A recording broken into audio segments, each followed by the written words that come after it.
अस्सलाम वालेकुम नाजरीन, आप देख रहे हैं प्रोग्राम एक्सपर्ट एडवाइस और मैं हूं आपका होस्ट शकील अहमद। नाजरीन, आज हम डिस्कस करेंगे यूनिवर्सिटी ऑफ कैंसस और क्लेवेलैंड स्टेट यूनिवर्सिटी यूएसए के बारे में, और इसके लिए हमें ज्वाइन किया है यूएसए से यूनिवर्सिटीज़ के रिप्रेजेंटेटिव मिस्टर एंड्रयू यांग ने। Andrew, thank you very much for joining us right away from USA. And before proceeding anything, please let us know what is the situation with respect to COVID-19 there, and how is your state where you're living, and let us know about the rest of the country as well. Sure, of course. So once again, thank you so much for having me on, especially on this platform. It's always great to connect with students virtually as well as parents. So once again, thank you so much for having me here.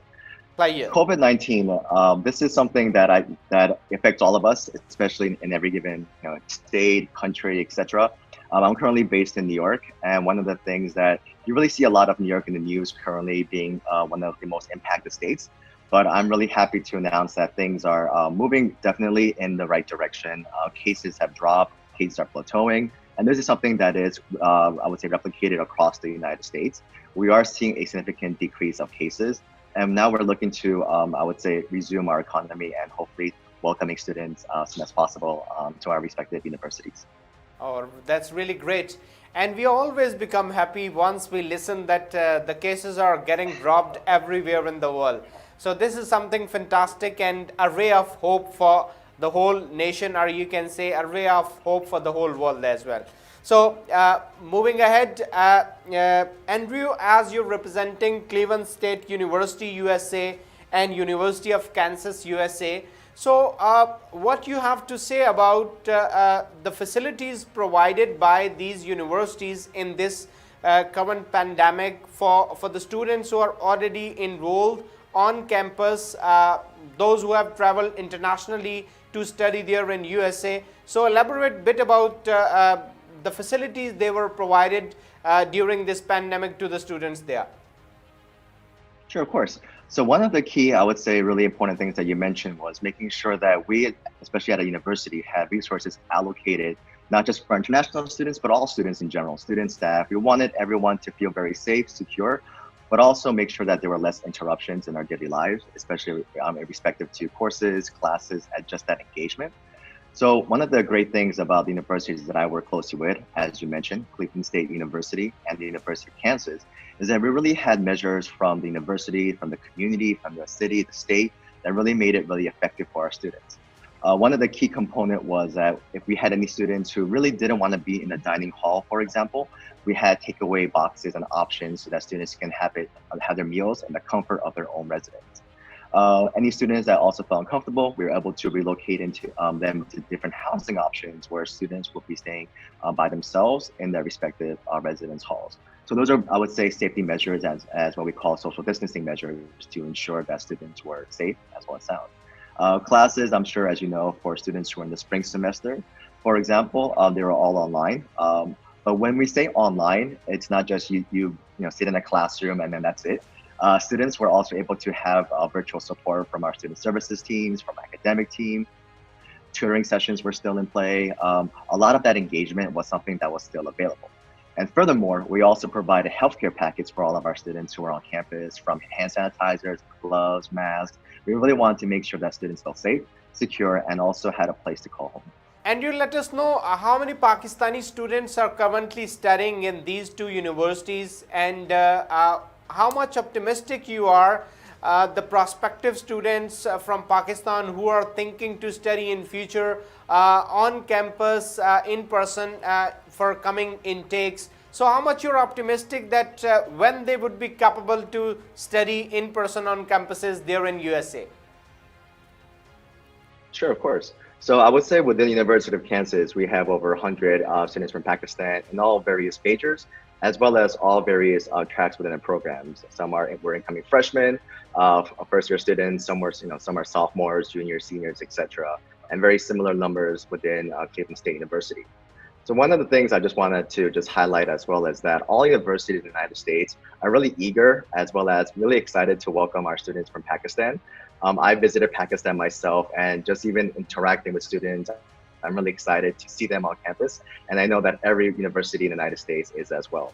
And we're very optimistic that once again, with embassies opening up, as students are able to secure visas, admissions process, all universities have remained the same. We're all still open for business, still issuing out offer letters, still processing I-20s. That has not been impacted by COVID-19. And we look really forward to welcoming students very soon to campus. Oh, that's fantastic and great.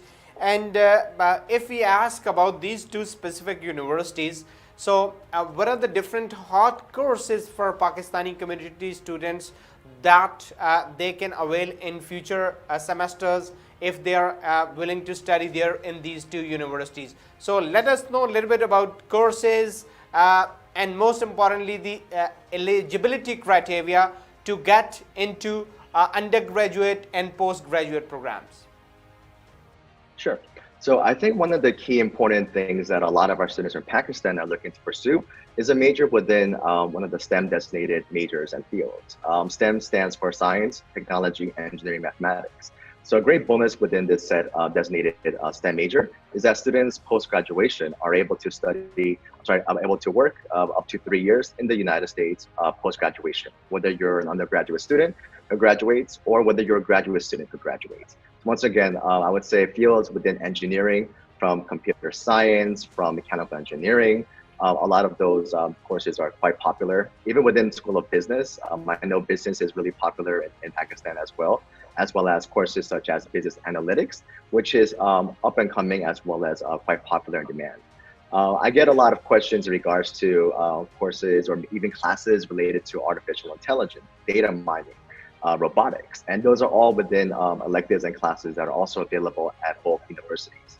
Cleveland State University and University of Kansas, they are top tier public research universities, and they work hand in hand with numerous organizations that really benefit students, especially for things such as internships, CPT, research access, as well as optional practical training post-graduation. So one of the things I think you mentioned was just about the entry criteria, so I'll cover that as well. So in regards to University of Kansas, for our undergraduate students, we're looking to have an average of 45 or above within your secondary school certificate, as well as your higher secondary certificate, essentially a second class. For CSU, for Cleveland State University undergraduate students, we're looking to have for most majors 42.5 out of 100.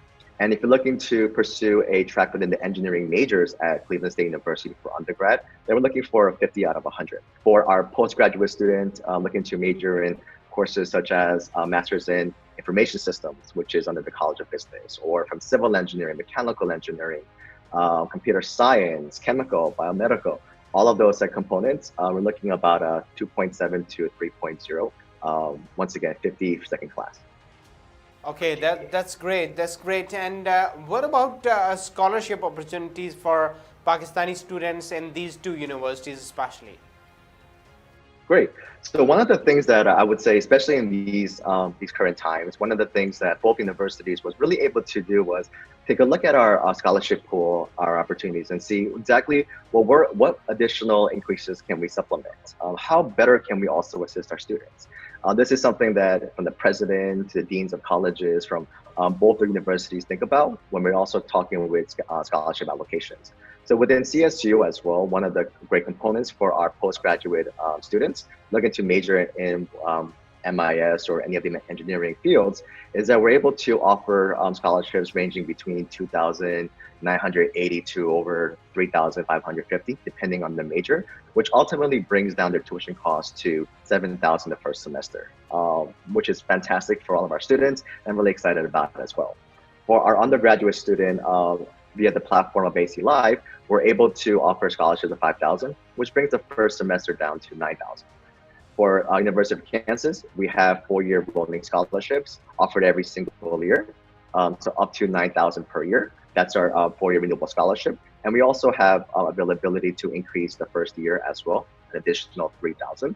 Once again, I just implore students to, if you're looking to apply for University of Kansas or Cleveland State University, to apply as soon as possible. Scholarships are always in demand, so I would love for you to secure your scholarship. So please apply as soon as you can.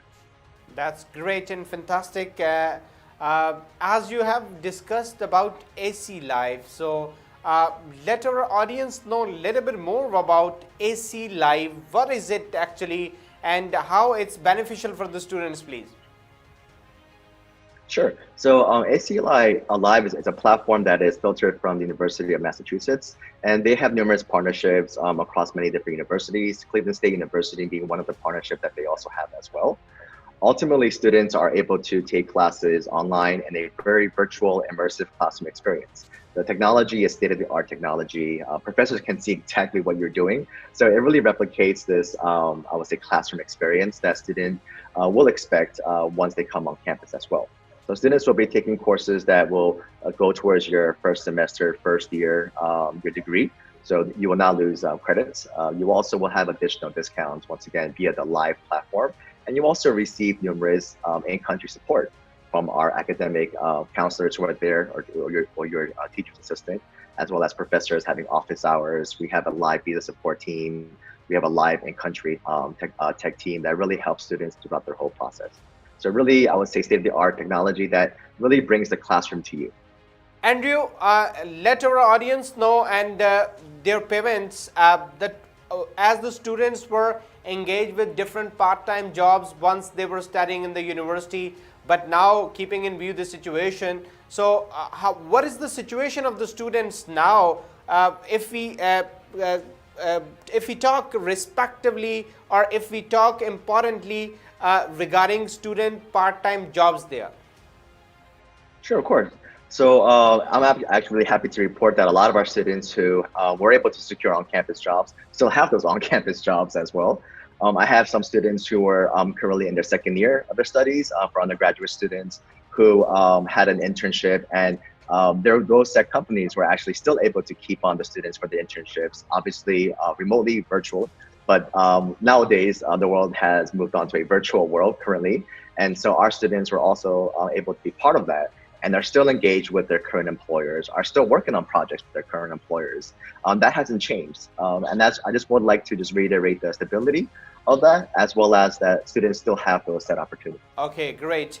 And if we talk about the students' eligibility criteria, as you mentioned, and here from Pakistan, a lot more different students even think that alongside of their academic, they require English proficiency, that is of IELTS or TOEFL, and SAT score for undergraduate and GRE for postgraduate. So are these two courses, SAT and GRE, mandatory for the students? And what is the status of English proficiency as a requirement of their admission, please? Sure, great question. So one of the things that I would say is really important to also consider is that we know with restrictions that test centers such as SAT test centers or even IELTS and TOEFL might not be accessible for students. And we understand this. I think every university and every individual understands certain limitations. So one thing really great about within University of Kansas as well as CSU is that they're also accepting exams that are traditionally on an online set assessment. So for example, Cleveland State University is accepting scores within Duolingo, which is a very popular online assessment exam, requiring a score of 100, whether it's for UG, undergraduate studies, or for their postgraduate studies as well. University of Kansas is accepting online assessment scores very similar to Duolingo, as well as International Testing for English Placement, or known as ITEP. And both are online assessments that are also accepted. For Duolingo, looking for a score within, I would say, 90 to 110, depending on which level and what track. And for ITEP, looking for a score of 4.5, no score, sub-score less than 4. So those are your overall English assessment scores. But for these two universities, for international students, are waiving off the SAT. So once again, that is not required for admissibility. For GRE, as mentioned, one thing great about Cleveland State University is that we're always on the forefront. So a lot of the majors that I would say that are filtered to the university, the GRE is waived. There are only 2 GRE requirements for 2 majors, one being chemical engineering, another one being biomedical engineering. But besides that, all the other GREs are waived, from mechanical engineering for masters, from electrical engineering for masters, computer science, information systems, the GMAT, GRE are all waived off. So a lot of exceptions made. Perfect. And if we ask that what is the future, and because here in Pakistan, a lot of different people, students, parents and relatives, they are thinking that how much it would be useful to make their kids to study there for higher education in US, because they are worried about the situation. So as an expert of US education, what do you think is the prospects for international students to study there in US, keeping in view the situation?